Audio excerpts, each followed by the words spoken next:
ہم نے 10 آیات پڑھ لی، اور جو میرے سامنے سپارہ کھلا ہے، پارہ کھلا ہے، اس کا صفحہ نمبر 39 ہے، اور اس میں جہاں رکوع ہے اس رکوع سے سبق کا آغاز ہو رہا ہے۔ اگر لائنوں کو کاؤنٹ کریں تو آخر سے 2 لائنیں اوپر، تیسری لائن نصف سے سبق کا آغاز ہو۔ اعوذ باللہ من الشیطان الرجیم، بسم اللہ الرحمن الرحیم، وَلَقَدْ خَلَقْنَاكُمْ ثُمَّ صَوَّرْنَاكُمْ ثُمَّ قُلْنَا لِلْمَلَائِكَةِ اسْجُدُوا لِآدَمَ فَسَجَدُوا إِلَّا إِبْلِيسَ لَمْ يَكُنْ من الساجدين قال ما منعك ألا تسجد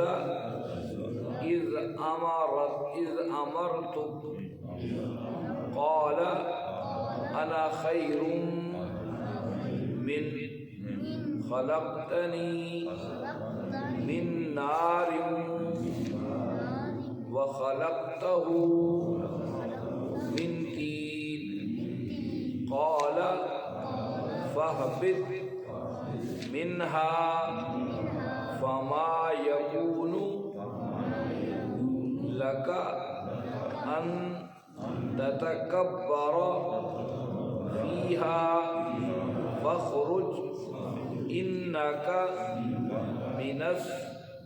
الصاغرين قال انظرني إلى يوم يبعثون قال إنك من المنذرين قال فبما أغويتني لأقعدن لهم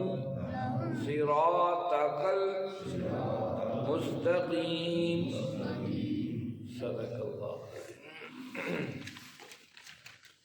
عزیز ساتھیو، تمام حمد و ثنا، تعریف و توصیف اس رحیم و کریم رب کے لیے جس کا رحم اور کرم ہر سو وسیع ہے۔ اس کے بعد لاکھوں کروڑوں درود و سلام اس نبی مہرباں پر جنہوں نے اللہ رب العزت سے حق کو پا کر ہم تک حق پہنچانے کا حق ادا کر۔ عزیز ساتھیو، 8واں پارہ ہے، سورۃ الاعراف ہے، اور سورۃ الاعراف کی ہم نے 10 آیات پڑھ لی ہیں۔ گزشتہ آیات بینات میں ہم یہ پڑھ اور سن آئے کہ اللہ رب العزت نے فرمایا کہ ہم نے ہر امتی سے سوال کرنا ہے اور ہر نبی سے پوچھنا ہے، اور ہم نے یہ پوچھنا ہے ان امتیوں سے کہ تمہارے پاس نبی آئے تھے اور تم نے اس پر کہاں تک عمل کیا، اور رسولوں سے پوچھنا ہے کہ آپ لوگوں نے اپنی ذمہ داریوں کو ادا کیا تھا کہ نہیں کیا تھا۔ تو اللہ رب العزت نے فرمایا کہ یہ سب کچھ ہونے، یہ نہیں کہ اللہ جانتا نہیں ہے، اللہ بخوبی سارے ان کو جانتا ہے، لیکن ایک احتساب کا عمل ہے تاکہ انسان کو احساس آئے۔ اور جس احساس کی تمہیں بات بتائی جا رہی ہے میدان حشر کی، وہاں پر سب سے بڑا جو سکہ ہے وہ وزن ہے، اور وزن اس دن ہوگا نیکیوں کا، اور جو اس وزن میں کامیاب ہوگا وہی اصل میں کامیاب ہوگا، اور اس وزن کے اندر ہلکا رہا تو وہی ناکام ہوگا۔ پھر اللہ رب العزت فرمایا کہ زمین جو تمہیں پھیلی نظر آتی ہے، اس میں ہم نے تمہیں ٹھکانہ دیا ہے، نہ صرف ہم نے تمہیں ٹھکانہ دیا ہے بلکہ ہم نے تمہارا روزگار کے انتظامات بھی زمین پر پھیلا دیے ہیں۔ کم ہی لوگ ہیں جو شکر ادا کرتے ہیں۔ یہ تھی گزشتہ آیات۔ آج کا سبق آیت نمبر 11 سے شروع ہوتا ہے۔ فرمایا اعوذ باللہ من الشیطان الرجیم، وَلَقَدْ اور یقیناً خَلَقْنَاكُمْ ہم نے تمہیں پیدا کیا، ثم پھر صورناکم تمہیں صورت و شکل دی، ثم پھر قلنا ہم نے کہا للملائکتی فرشتوں سے اسجدوا سجدہ کرو لآدم آدم کو، فسجدوا بس سب نے سجدہ کیا الا ابلیس سوائے ابلیس، لم یکن من الساجدین وہ سجدہ کرنے والوں میں نہیں تھا۔ یہاں پھر اللہ رب العزت نے ایک آدم اور شیطان کی کشمکش کا ذکر کیا ہے۔ قرآن مجید میں مختلف مقامات پر یہ کشمکش پھیلی ہوئی ہے کہ اللہ رب العزت انسان کو بتا رہے ہیں کہ انسان تیری بنیادی کشمکش کے ساتھ اپنے آپ کو آزاد نہ سمجھ، تو ایک کشمکش کے اندر زندگی گزار رہا ہے، دائیں بائیں تیرے سامنے ایسی طاقتیں قوتیں جو پہلے دن سے تیری مخالف ہے۔ پھر اپنا وَلَقَدْ خَلَقْنَاكُمْ اور صَوَّرْنَاكُمْ، اب تخلیق اور صورت بظاہر ملتی جلتی چیزیں نظر آتی ہیں، یہاں پر وَلَقَدْ خَلَقْنَاكُمْ، خلق کہتے ہیں اس چیز کو پیدا کرنا جس چیز سے کوئی چیز بنائی جائے،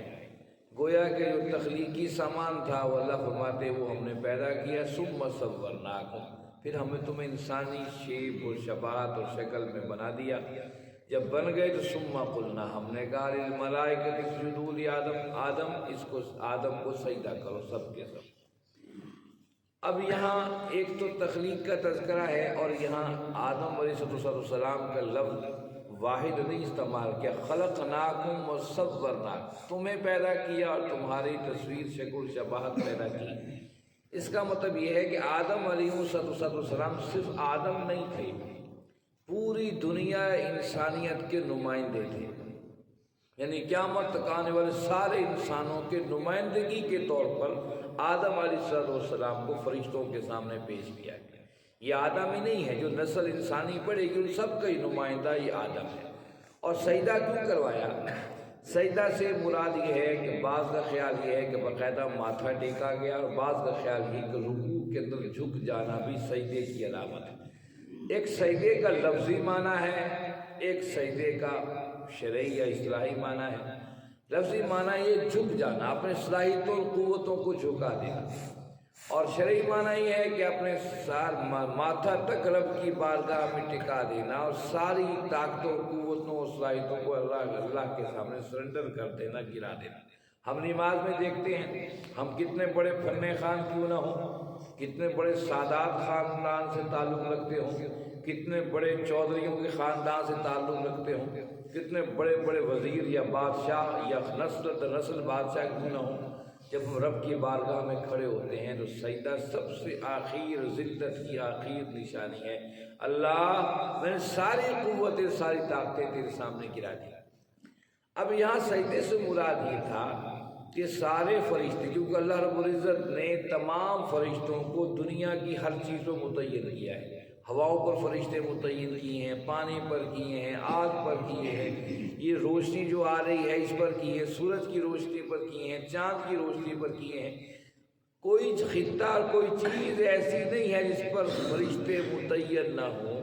اس سجدہ کرنے کا مطلب یہ تھا کہ نسل آدم جسے ہم اختیار دے کر دنیا میں بھیج رہے ہیں، وہ نماز پڑھنے کے لیے مسجد کی طرف آنا چاہے یا کسی کی چوری کرنے کے لیے کسی کے گھر جانا چاہے، تم اس کے راستے میں رکاوٹ نہیں بنو گے،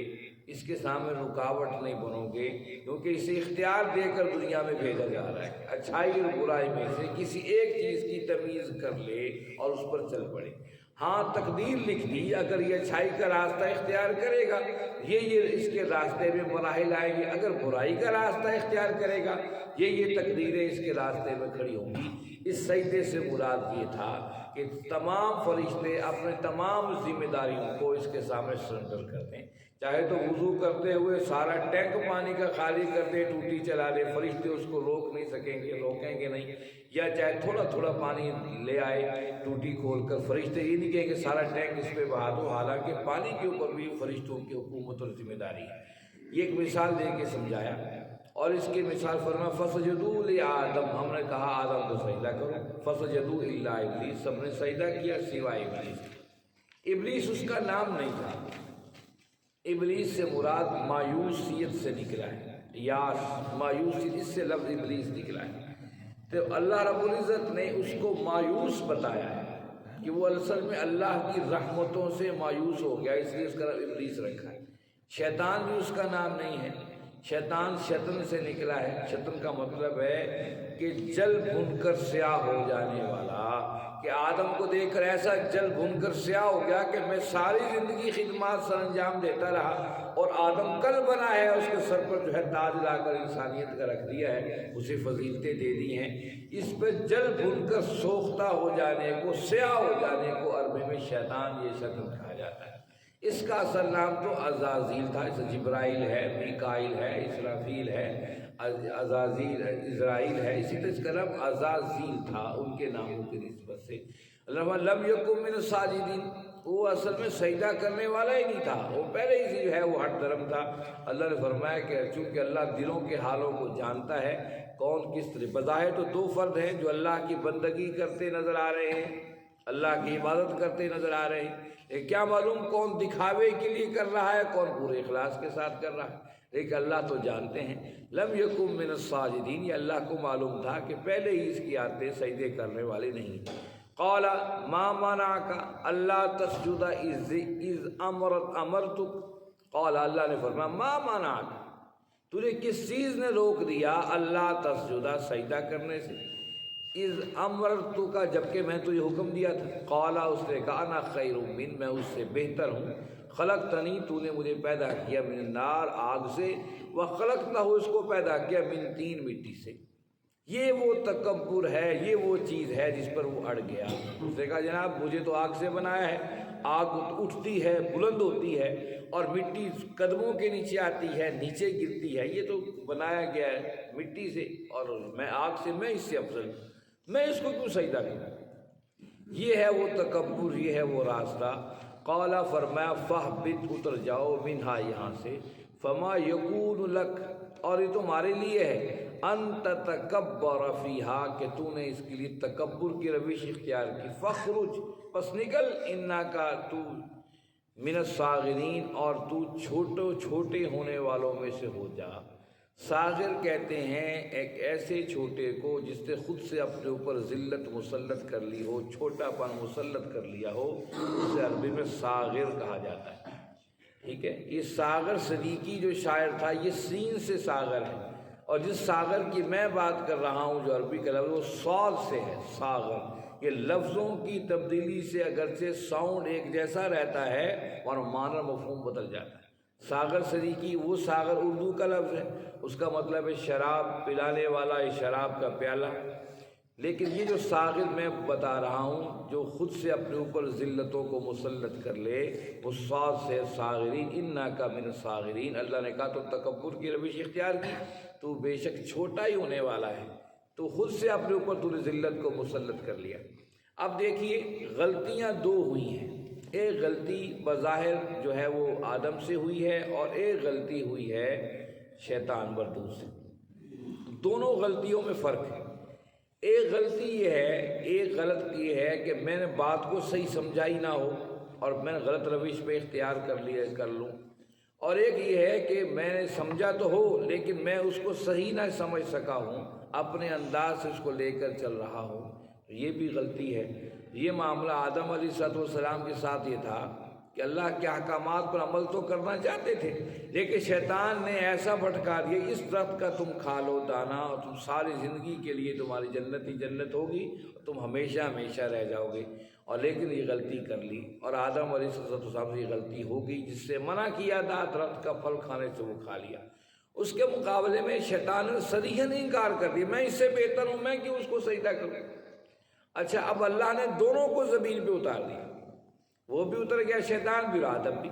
شیطان اترنے سے پہلے کیا کہتا ہے وہ اگلی آیات میں بھی آ جائے گا، لیکن اس کے مقابلے میں آدم جب زمین پہ اترے تو انہیں احساس ہو گیا اپنی غلطی کا، یہ تو بڑا غلط ہو گیا ہے۔ اب آدم علیہ السلام تلاش کرنے لگے کہ میں اپنے رب سے کس طرح سے معافی مانگوں۔ اب معافی مانگنے کے الفاظ بھی ان کے پاس نہیں تھے، وہ جدوجہد میں رہے کوئی الفاظ میسر آ جائیں جو میں رب کی بارگاہ میں پیش کروں۔ پھر اللہ نے سکھایا اپنے آدم کو اس جستجو پر، کوشش پر، یاد رکھیے ہدایت کوشش پر ملتی ہے۔ آپ مجھے رزق جو ہے جیسے جہاں مرضی اللہ لکھ دیا وہ ملے گا، لیکن ہدایت ہمیں کوشش پہ ملے گی۔ نماز پڑھنے کے لیے کوشش کریں گے تو مسجد تک پہنچیں گے، روزہ رکھنے کے لیے پہلے سے تیاری کریں گے تو روزہ رکھ سکیں گے، حج کی تیاری پہلے سے کریں گے، ارادہ دل میں رکھیں گے تو حج کے آپ منظر تک، معاملات تک پہنچ سکیں گے۔ ہدایت کے لیے اللہ نے کوشش کو شرط رکھا ہے۔ شیطان نے کہا، سیدھے کہہ دیا کہ میں اس سے بہتر ہوں، بس کبھی اس نے غلطی کا احساس ہی نہیں ہوا۔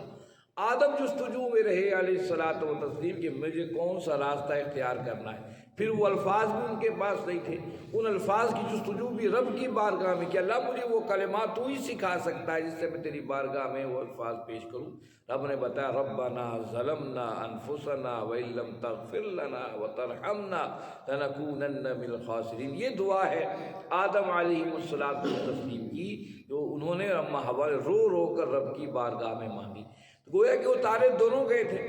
کمی بیشی دونوں سے ہوئی تھی، لیکن اللہ نے بتایا کہ آدم انسانیت کی خاصیت یہ ہے کہ غلطی کر کے پھر رب کی بارگاہ میں پلٹ آتا ہے، اور شیطان ایسا بدبخت ہے، وہ ہر دھرمی کی روش اختیار کرتا ہے۔ اس لیے قرآن نے جب بھی ذکر کیا شیطانوں کا، کہا من الجنۃ والناس، جنوں میں سے بھی انسانوں میں سے بھی۔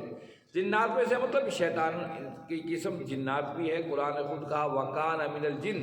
شیطان جنات میں سے تھا۔ انسانوں میں بھی جو ہر دھرمی کی روش اختیار کرتے ہیں، اپنے اندر تکبر رکھتے ہیں کہ میں اس سے بہتر ہوں، اس کی حیثیت میرے سامنے کیا ہے، مالی لحاظ سے، خوبصورتی کے لحاظ سے، میرے عہدے اور میرے عظمت کے مقابلے میں اس کی کوئی حیثیت نہیں ہے۔ جب انسان کسی کو اپنے سامنے گراتا ہے تو یہ وہی روش اختیار کر رہا ہے جو شیطان کی ہے۔ اس پر اللہ ہدایت دے دے، اللہ سے معافی مانگے تو علیحدہ بات، نہیں تو تکبر اللہ کے بارے میں اللہ نے فرمایا انک من الصاغرین، جو تکبر اختیار کرتے گویا کہ خود ہی اپنے آپ کو گھٹا لیتے ہیں۔ قال انظرنی الی یوم یبعثون، اب شیطان نے کہا انظرنی، مجھے مہلت دے۔ آدم کا تذکرہ تھا کہ دن رات پریشانی میں تھے کہ مجھ سے اللہ سے کیسے معافی مانگے، اس کے مقابلے میں شیطان کیا تھا، انظرنی، اللہ کے بارگاہ میں آ کر کھڑا ہو گیا، انظرنی مجھے مہلت دے الی یوم یبعثون، جب تک کہ زندگی دنیا کی باقی ہے، میدان حشر تک، جب تک تو کائنات کو ختم نہیں کرتا، جب تک دوبارہ وہ زندہ اٹھا کر، بعث کا مطلب ہے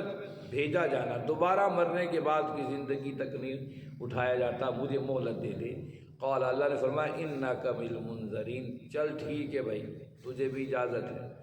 قال فبما اغویتنی، کہا کہ جیسا اغویت، تو نے مجھے گمراہ کر دیا، لأقعدن، میں ضرور بیٹھوں گا، لہم، ان کے لیے، صراطک، تیرے راستے مستقیم سیدھے پر۔ اور یہاں ایک تو غلطی کی سو کی، اوپر پوری غلطی کا الزام بھی اللہ کے اوپر عائد کر دیا۔ یہ کیسی ناشکری ہے، آج بھی یہ ناشکریاں ہمارے اندر موجود ہیں۔ اللہ ساڑھے واسطے یہ کھا رکھیاں سا، اللہ فلانو اتنا دیتا ہے تو سانو تو کچھ بھی نہیں دیتا۔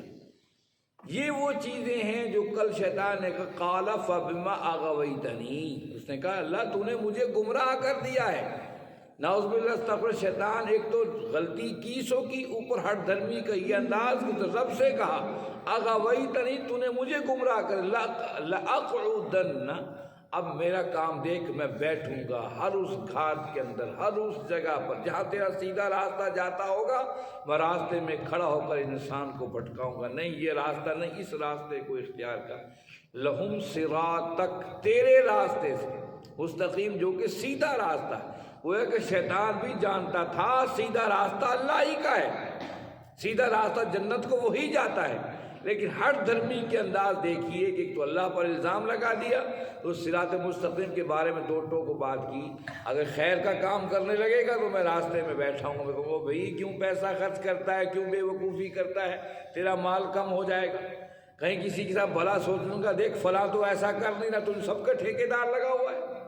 یہ ایسے وسوسات آتے ہیں جب ہم کوئی کام خیر کا کرنے لگتے ہیں، لوگ لو جی کیسا بے وقوف بندہ ہے، یہ کیا کر رہا ہے، عجیب و غریب اندر سے سوال و جواب اٹھ رہے ہوتے ہیں۔ اس لیے اللہ کے نبی صلی اللہ علیہ وسلم نے ارشاد فرمایا،